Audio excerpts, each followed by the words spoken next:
Welcome once again, my fellow manipulators of digital fate. I'm Richie, this is Capricorn, and today we have a new leak from the Final Fantasy expansion for Magic the Gathering, which seems kind of crazy. 𝑇𝑒𝑟𝑟𝑎𝑛𝑐𝑒 Dragonstorm hasn't even officially launched yet. It seems like we can't get through the launch of a new set without the next set's cards being spoiled or leaked in some capacity. It's just kind of insane.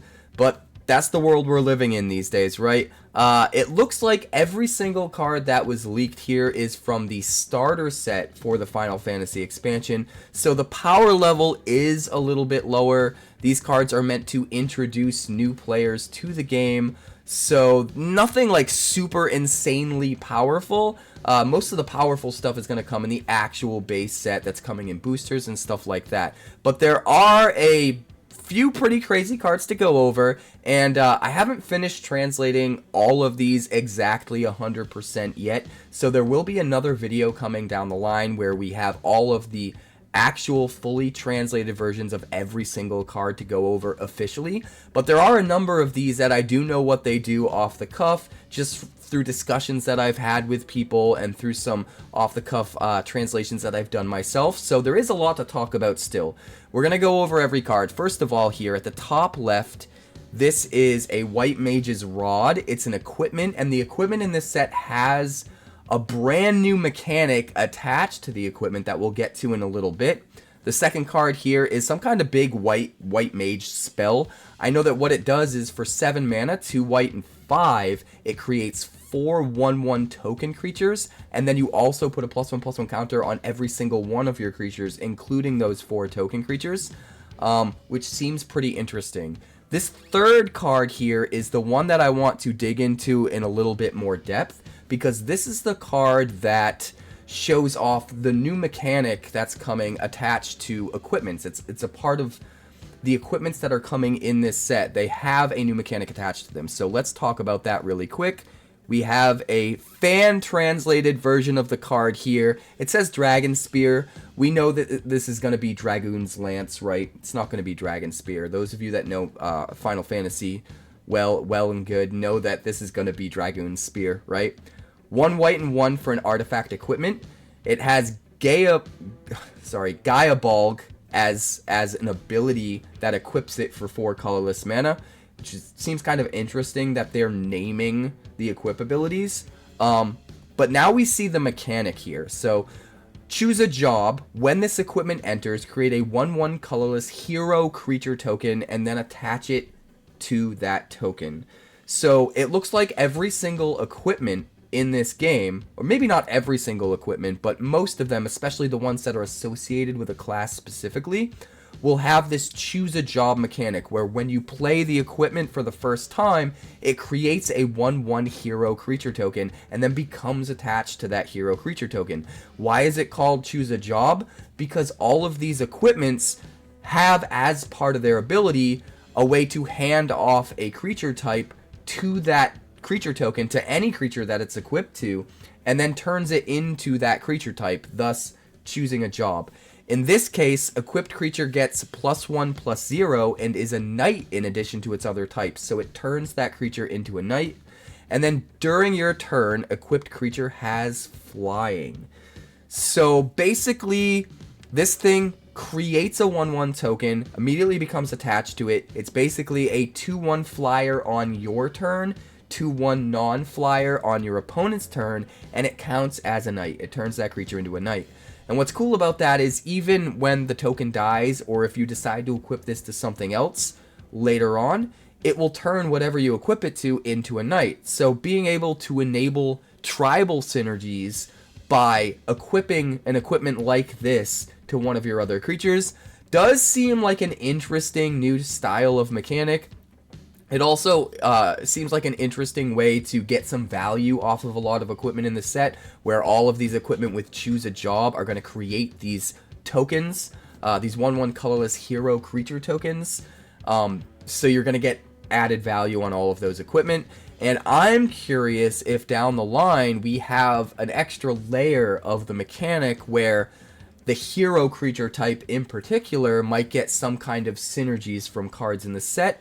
because we have seen that a lot of the creatures in this set are either hero or villain, and now we're seeing these creature tokens come in as hero creature tokens, which is interesting. But another thing I want to point out before we move on from this card really quick is I'm curious if this new mechanic, this choose a job mechanic that creates a token and allows this to give out a creature type to whatever it's equipped to, I wonder if it's limited to just equipment. I wonder if there will be other cards in the set that allow you to choose a job and make a 1/1 colorless hero creature token, or if it's just equipment. My gut says it might just be only equipment, but there's potential for other cards to be able to do this in some kind of other way, some kind of clever way that I can't really think of off the top of my head, but there's a lot of potential for this to go deeper, so I'm curious to see where it lands.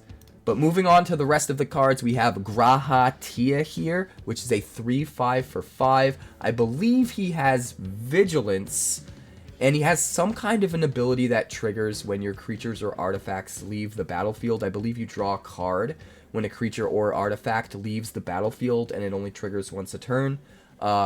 It's an uncommon, so it's a little overcosted, but it still seems fine. Next up, we've got what looks like another creature, probably a merchant. And then this last card here in the top right is a sword equipment. And it has that same ability from the Dragoon Lance, where it's going to create that 1/1 hero creature token. When it enters, you choose, choose a, what was it called? Choose a job, right? Choose a job. And when this becomes attached, it gives +3/+2. It gets attached to that token right away and turns it into a warrior creature type, which is pretty interesting.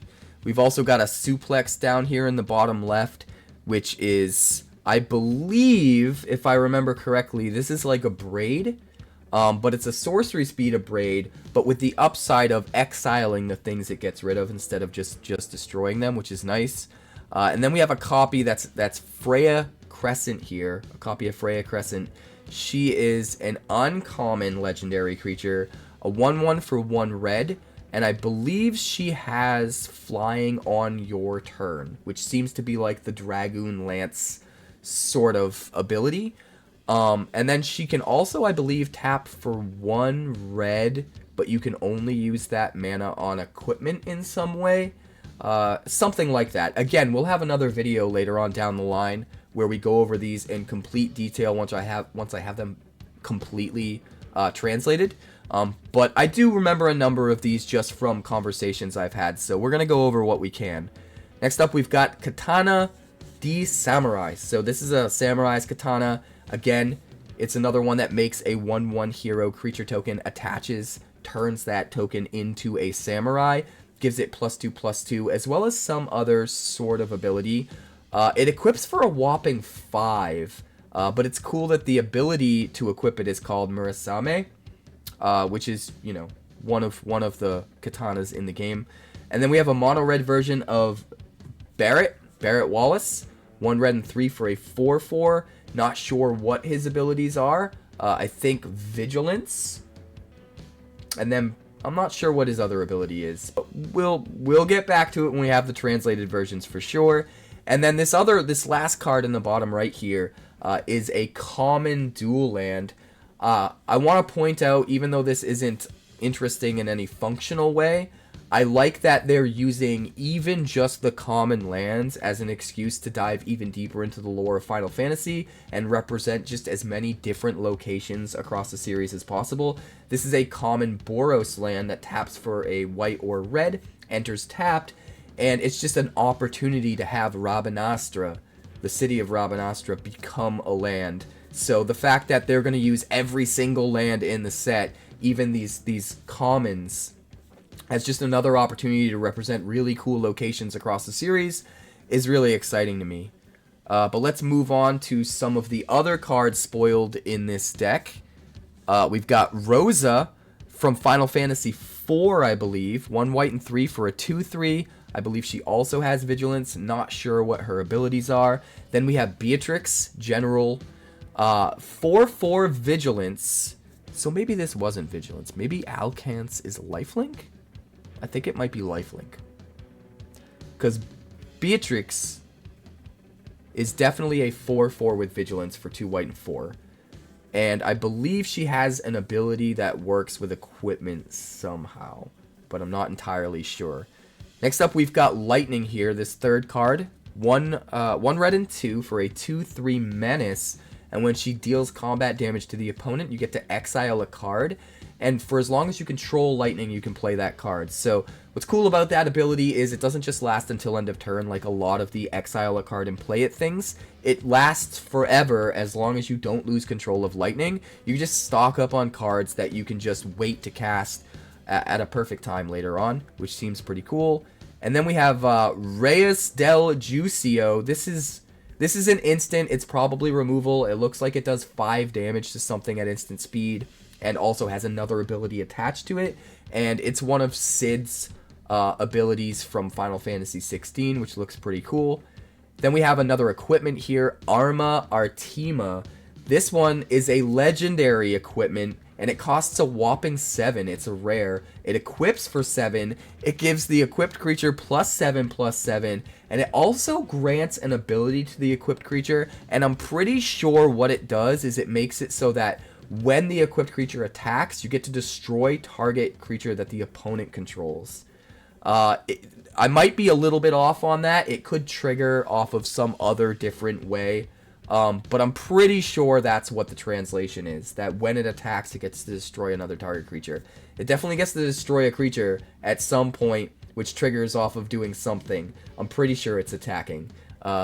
Really expensive card, but could be really interesting with ways to cheat it out quick, or maybe something that grabs it from the graveyard and puts it straight into play. I could see this still being a really cool card if you can build around it properly. Next up, we've got Adalbert Steiner, which is 1 white and 1 for a 2/1. I believe he has lifelink, and he gets +1/+1 for each equipment you control, which is honestly pretty decent for a 2-drop. For an uncommon, a 2/1 lifelinker that gets buffed by all your equipment. I think equipment decks are really gonna be a thing when this set comes out. Wizards is definitely trying to make that happen for sure. Next up, we've got some Moogles. They look pretty expensive. 2/3 flyers, I think that is, for 2 white and 3. They get some kind of a buff, and I think they can also be cycled. They're just commons, so I wouldn't expect them to be anything crazy. Next up, we've got Bengal. I forget the real name of this creature type, but I know I use it as a mount in Final Fantasy 14. 1 white and 1 for a 2/2 with some kind of a tap special ability. Looks like maybe the tap ability has something to do with enchantments. Maybe you can sacrifice the creature to destroy an enchantment or something. Not sure. Next up, we've got some dwarves here. And then it looks like we've got another instant. It's an expensive one. Destroy a permanent. Maybe it gets a cost reduction some way. Then we have another instant, Espadazo de la Cruz. Not sure what that does. And then the last one here is Oracita Blanca. This is white Oracite. 2 white and 2 for an artifact. I believe, if I remember, the translation is when it enters, you exile target permanent target non-land permanent for as long as this remains on the battlefield. But then it can also be tapped to add a white mana, which is honestly pretty good for a common. I expect that to be super, super good in draft. Moving on, we see the lands and some of the tokens that are coming in this deck. I think it's really cool that we have different snapshots of locations from different iterations of Final Fantasy in the lands. So you can see a plains here with the highway with the car on it from Final Fantasy 15. Not one of my favorites, but I can appreciate the fact that they did that. But what I especially like here is this one here looks like it's 7th Heaven, Tifa's 7th Heaven from Final Fantasy 7 in Midgar as one of the planes, which is cool. And then we have another one over here, which I'm not sure which one that is. It might be 14. But this is the Cloud deck, and here we have an example of a hero role token, or rather a hero creature token. So this is the creature token that you make whenever you choose a job with the equipment, which is kind of interesting. So next up, we've got the second deck, which looks to be a Dimir deck, and this is Sephiroth's deck. In the top left here, we can see Ultimecia, some crazy version of Ultimecia. Legendary creature 4/4 for 2 blue and 4. Have no idea what her abilities are, but I think they have something to do with drawing cards. And then next up, we've got Seymour Beta. 1 black and 4 for a legendary creature. It's a 5/5, and it has some special abilities. Again, we're going to have another video coming once we've translated everything fully, but I wanted to still get these out to you now while they're fresh and new, and let you guys know some of the cards that I've already sort of translated off the cuff. Next one is Garuda's something or other. This is one of the abilities, one of the Garuda abilities from Final Fantasy 16. 2 black and 3. Excuse me. I believe it's a sorcery. It destroys a creature, and then you draw cards equal to the number of creatures that have died this turn. It stinks at its sorcery speed. If it was instant speed, it would be super good. You could, like, do it after your opponent board wipes or something like that. Sorcery speed, it could still be really good. If you do some kind of crazy combat, lose a bunch of creatures in combat, they lose a bunch of creatures in combat, then you use this, kill their big thing, draw a ton of cards, that could be pretty cool. Next up, we've got Zandi, Mago Oscuro. Not sure what the actual English translation of that is right now. He's a 3/3 with a keyword ability and also some other ability that gives some kind of a buff. Again, we'll cover that later. Then we have a Magitech Scythe. This is from Final Fantasy XIV. One of the main villains uses this. This looks pretty interesting. This is a 4-drop. It equips for 2. It gives the equipped creature +2/+1. But when it first enters the battlefield, it automatically attaches to a creature, gives that creature first strike, and that creature has to be blocked in combat this turn. Both of those abilities only happen for the turn that you play the Magitech Scythe. So the only ability that sticks forever is just +2/+1, which is kind of a bummer. Seems kind of low on the power scale, but still, giving first strike and forcing them to have to block on ETB is not nothing, and this card could be pretty cool. Next up, we've got a Sahagin creature. 2 mana for a 1/3. Not sure what the abilities are. In the bottom left, Hada di Ilmeg. Not sure. Some kind of flying fairy. I think it's from Final Fantasy XIV, I believe. And then we have what looks like some kind of a sorcery. I think it makes a 3/3 robot token. And it looks like it's the Magitech suits from Final Fantasy VI. So I think there's going to be some kind of a mechanic within this set that creates tokens that represent these Magitech suits. Maybe they're vehicle tokens. That would be really cool. We just saw Aether Drift introduce vehicle tokens with the new Chandra Planeswalker. So if they build on that and have cards that create vehicle tokens, Magitech suit vehicle tokens that are 3/3s, I think that's what this card is insinuating. But again, when we have the full translations, I'll make sure to get all of this out to you guys. Then we have an instant, not sure what it does, but it looks like it has an alternate cost down here. Retrospective. So maybe flashback? We'll have to wait and see. We have another sorcery up next. Not sure what that one does. We have a rat creature. This one's pretty interesting. I remember what this one does. This is a 2-drop, 1 black and 1 for a 2/2. It's just a common. When it dies, you get a treasure token, which doesn't seem all that great, but in the right deck, it could be good. I think it's a little too expensive to be super valuable in a sacrifice deck, but I could see a rat tribal deck making use of it because you want to fill up your graveyard for that one rat that can come back every turn if you have Threshold, and also getting a treasure in the process, and, you know, going wider with your rat tribal stuff seems like it's a lot of, you know, kill 3 birds with 1 stone kind of thing. So I could see this maybe showing up in rat tribal in standard, but otherwise I think it's mostly just meant to be a limited staple. And then this last card here, some Shinra soldiers, it looks like, which seems pretty interesting. I believe they're 2/3s. Yeah, 2/3s. Not sure what the abilities are. Then in the bottom left, we have an instant. This is Sephiroth's kill move on you-know-who. I'm not going to spoil it if you haven't played the game yet. But this is 1 black and 3. destroys target creature at instant speed and gains you 2 life. That seems a little bit of overcosted to me, to be completely honest, but as a common piece of removal that you can pick up in a draft pretty easily towards the end of a pack, it seems alright. Next we've got 𝑇𝑒𝑒𝑟𝑟𝑎𝑛𝑐𝑒 𝑅𝑜𝑟𝑏𝑎𝑐ℎ. Not sure what this does, but I think it has something to do with coming back from the graveyard over and over again. I think you can keep bringing this back from the graveyard to your hand, but it enters the battlefield tapped. And I think you have to pay a black mana to bring it back. There's some kind of a restriction to when and how you can trigger that and bring it back, but I'm not sure what that is. Moving on, looks like we've got Albed something or other. This is definitely from Final Fantasy 14, right? Or maybe it's from 10. I think that's in 10 too. Yeah, those are creatures from Final Fantasy 10, I'm pretty sure. 2/3 for 3, not sure what the abilities are. And then we have Exterminate. This is actually really interesting. It's an uncommon instant for 1 black and 2. Target creature gets -0, -9,999 until end of turn. For those of you that have already seen the Cactuar card, that gets like plus 10,000 power when it attacks, stuff like that. This just seems like a counterpoint to that card. Seems like it can easily kill a giant Cactuar, which just seems awesome.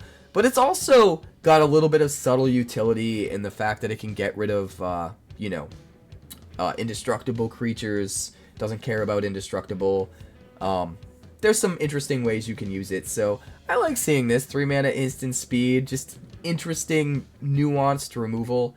And then we have a sorcery here, this last card on the bottom right. Again, not sure what that does. 5 mana sorcery. Something to do with buffing stuff up. +1/+1. Maybe it gives counters. Who knows? But the last spoiler to go over here, the end of this deck, here we see Sephiroth, and we get a look at some of the lands, which seems pretty interesting. I believe this one is from 15. I could be wrong. They look pretty cool, though. They all definitely look really, really interesting. And the one last thing I really want to point out on this particular image is the fact that we do see a robot token over here. A 3/3 robot. Looks like it's a creature token. Now, it doesn't have any room for text, so maybe it isn't a vehicle. I feel like if it wasn't a vehicle, it would be a missed opportunity. Or it could just be that it's insinuated that it's a vehicle and it crews for whatever. I don't know. We're going to have to wait until we see the actual cards to know for sure what that is, or at least get a full translation on the card that we saw that makes the robot token.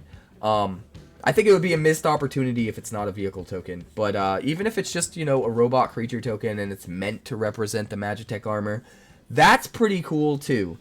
But that's going to do it for this video. That's everything that was spoiled. Again, there are a number of cards on here that I don't have the official translations for yet, or the full translations for, rather. I shouldn't say official, because none of this is official. It's all leaked. But as soon as I have full translations for everything, I will do another video and get all of that stuff out to you in detail. But I wanted to just push this stuff out to you as soon as possible, let you guys know that this stuff is leaking, and let you know about the new mechanic and about some of the cards that we already know about. So yeah, this set looks kind of crazy, but I'm going to go back to focusing on Tarkir Dragonstorm now, because deck techs are dropping on the channel every single day from early access, and I have a ton of crazy new deck ideas that I haven't even gotten to yet, so check those out if you're interested. I'll see you in the next video. Smash a like to help me get this out to more people. Subscribe if you're new so you don't miss any of my content, and I will see you next time.